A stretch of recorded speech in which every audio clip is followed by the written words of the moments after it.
ये सलात लिखना है इसमें। हम लहरों की नई उमंग बन सरिता नहीं बहाएंगे। हम लहरों की नई उमंग बन सरिता नहीं बहाएंगे। सिंचित कर मिट्टी के कण कण हम सोना उपजाएंगे। सिंचित कर मिट्टी के कण कण हम सोना उपजाएंगे। तो इसका भी सलाह जो आपको समझ में आ रहा है वो आपको बच्चे यहाँ पे करना है। जो भी अभी तक आपने समझा है कविता के माध्यम से, जितना आपको समझ में आया है, जो आपने मेरी बात को सुन के आपके माइंड में, आपके दिमाग में जो भी शब्द उभर रहे हैं, जो भी चित्र उभर रहा है प्रकृति का, बच्चों की प्रार्थना का, वो सारा शब्द चित्रण आपको यहाँ उकेरना है। अर्थात अपने शब्दों में इसका सरल शब्दों में आपको जो भी अर्थ समझ में आया है वो आपको लिखना है। ठीक है, आगे देखिए। भाव स्पष्ट करो। हम प्रभात की नई किरण बन नई ज्योति बिखराएंगे। अभी समझाए थे मैंने आपको कि अगर इस तरीके से प्रश्न आता है तो कैसे आपको करना है। प्रभात की नई किरण बनकर नई ज्योति बिखरा करनी है। तो इसका क्या अर्थ है, यानी कि नई की सुबह की नई किरण बन जाएंगे हम, सुबह की नई किरण बनेंगे और नई ज्योति हम बिखरा देंगे। चारों तरफ हम नई ज्योति बिखरा देंगे, फैला देंगे। हम भ्रमरों के नव गुंजन बन उपवन नया सजाएंगे। हम भ्रमरों के नव गुंजन बन नए नए गुंजन बन के भ्रमरों की भांति उपवन को नया सजा देंगे, उपवन नया सजाएंगे। हम प्रभात की नई किरण बन नई ज्योति बिखराएंगे। हम भ्रमरों के नव गुंजन बन उपवन नया सजाएंगे। हम भ्रमरों के नव गुंजन बन के भ्रमरों के नव गुंजन बन के गुंजन करेंगे भंवरों की भांति और उपवन को हम सजा देंगे। अर्थात एक एक कली, एक एक फूल हम खिला देंगे। तो इस प्रकार से वो क्या कहना चाह रहे हैं, एक एक फूल, एक एक कली हम खिला देंगे और पूरा उपवन हम सजा देंगे। आपको अपने शब्दों में लिखना है। सारा उत्तर मेरे से पूछेंगे तो आप क्या लिखोगे। हाँ, सही उत्तर पर ठीक चिन्ह लगाना है आपको। देखिए सही जो है, नीचे आपको बहुवैकल्पिक प्रश्न दिए गए हैं, अर्थात जिसके एक से ज़्यादा विकल्प हो और इसका सही उत्तर पर आपको चिन्ह लगाना है। प्रभात की नई किरण से कौन मोती सा चमकेगा। कण कण तृण तृण दोनों। प्रभात की नई किरण से कौन मोती सा चमकेगा। कण कण तृण तृण दोनों। तो कौन चमकेगा प्रभात की नई किरण से कौन मोती सा चमकेगा। कण कण चमकेंगे, तृण तृण। तो बोल रहे हैं कण कण या तृण तृण। उसने बोला था प्रभात की नई किरण से तृण तृण कण कण दोनों चमकेंगे। तो इसका सही अर्थ होगा दोनों, सही उत्तर होगा दोनों। बालक तरु का क्या बनना चाहते हैं। तरु का क्या बनना चाहते हैं, अर्थात पेड़ का क्या बनना चाहते हैं। फूल, पत्ते या शाखाएं। बालक तरु को क्या बनना चाहते हैं। इस प्रश्न का उत्तर देखिए। ठीक है, हम प्रभात की नई किरण पर नई ज्योति बिखराएंगे।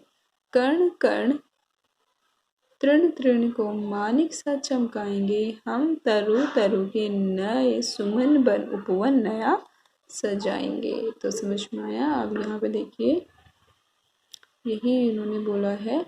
बालक तरु को क्या बनना चाहते हैं, फूल, पत्ते या शाखाएं। तो क्या बनना चाहते हैं, फूल, सुमन बन अर्थात फूल बन।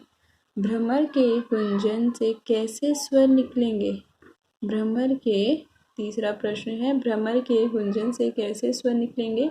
नूतन स्वर निकलेंगे। क्या बोलता है वे, नूतन गुंजन होगा, नूतन के स्वर निकलेंगे, नूतन गुंजन गान होगा। फोर्थ क्वेश्चन देखिए, मिट्टी के कण कण से क्या निकलेगा। मिट्टी के कण कण से क्या निकलेगा, सोना, अन्न या बीज। मिट्टी के कण कण से सोना निकलेगा। मिट्टी के कण कण से क्या निकलेगा, सोना निकलेगा। ठीक है, तो ध्यान देना है इस पर भी। मिट्टी के कण कण से सोना उपजेगा, सोना निकलेगा।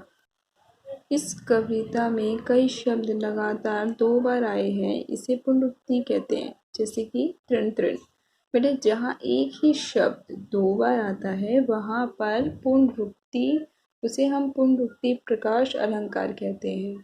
ध्यान रखना है, बस आपको ये ध्यान रखना है, पुनरुक्ति किसको बोलते हैं? जहाँ एक ही शब्द 2 बार आता है, एक शब्द 2 बार आता है, वहाँ पर पुनरुक्ति अलंकार होता है। इसी प्रकार के 2 उदाहरण आपको लिखने ढूंढ के, ठीक है, ध्यान से लिखिएगा। आगे देखिए अगला प्रश्न।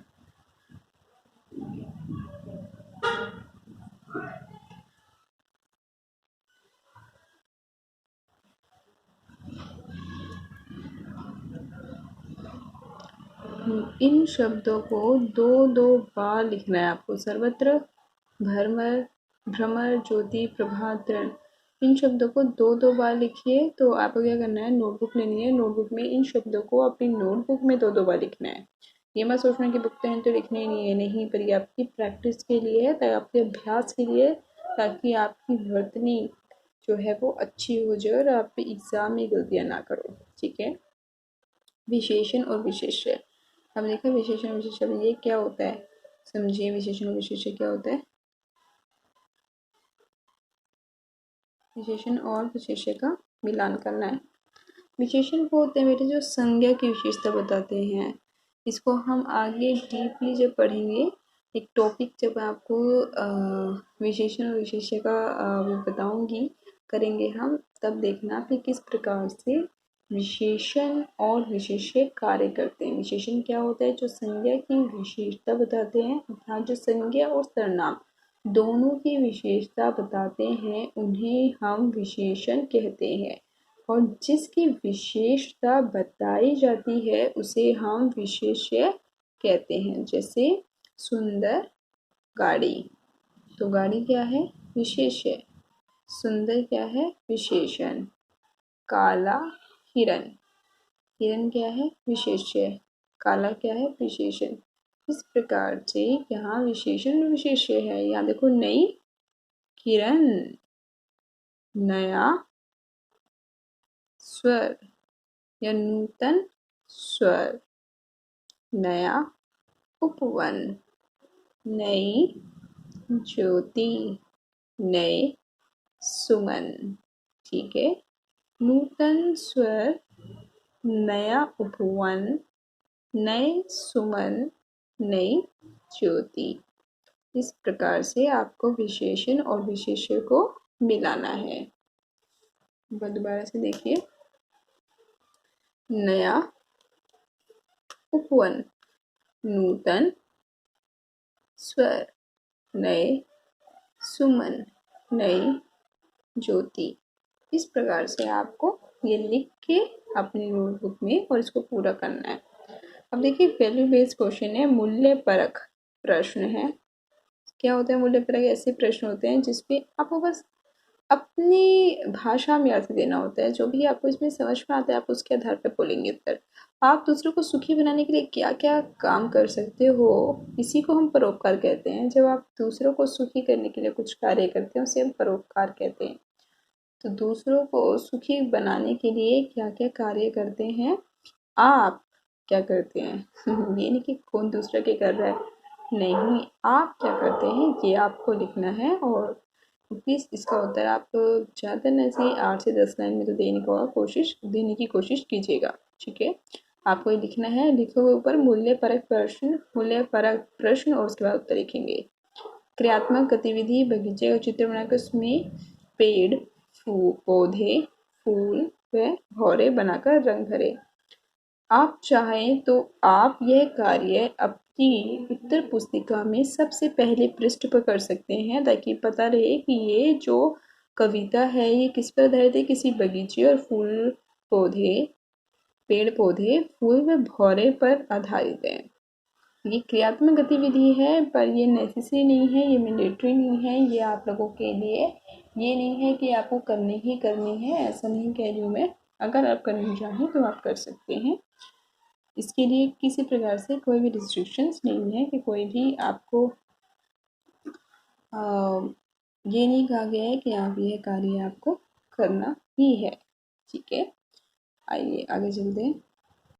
ये देखिए, करने के बाद का कविता से आगे था आपकी बात। आप क्या बनकर क्या काम करना चाहोगे, अर्थात जैसे आप बड़े, हम बोलते हैं बड़े होकर आप क्या करोगे, तो आप बड़े होकर क्या करना चाहेंगे आप, तो आपको ये बताना है। इसमें आपसे प्रश्न पूछा गया आपकी बुक के अंदर, अभिव्यक्ति कौशल है ये। तो आपकी कौशल के लिए आप क्या करना चाहते हैं, तो आप क्या बनकर क्या काम करना चाहोगे, अपने शब्दों में उत्तर देना है।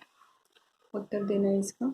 भाषा की बात, दो दो पर्यायवाची शब्द याद कीजिए। पहला फूल, फूल के दो पर्यायवाची शब्द हैं यहाँ पे, सुमन और पुष्प। दूसरा है नदी, नदी शब्द के दो पर्यायवाची हैं, सरिता और तटिनी। तीसरा देखिए भौरा, शब्द है भौरा, इसके दो पर्यायवाची हैं, भ्रमर और भवरा। भ्रमर और भवरा। था इसका घ देखिए, सोना, सोने को क्या बोलते हैं, स्वर्ण या कनक। तो पर्यायवाची शब्द हो गए, फूल के पुष्प सुमन, नदी का सरिता, तटिनी, तरंगिनी भी बोलते हैं इसे, घोड़े का भ्रमर, भवरा, सोने को स्वर्ण, कनक। तो कंचन भी बोलते हैं सोने को, जो कानों में पहनते हैं वो वाला सोना, ये गोल्ड। तो इसलिए ध्यान से आपको, ये केवल इतने पर्यायवाची शब्द नहीं है, इससे संबंधित अन्य पर्यायवाची शब्द भी आपको मिलते हैं, तो वो 10 आप याद कीजिए। लेकिन ये जो आपकी नोटबुक में लिखे हुए हैं, ये आपको अपनी नोटबुक में ज़रूर लिखने हैं। ये वाला प्रश्न आपको भाषा की बात करके अपने पर्यायवाची शब्द करके, और ये आपको लिखने उसमें। ठीक है, ये आपको उसमें नोट करने हैं अच्छे से।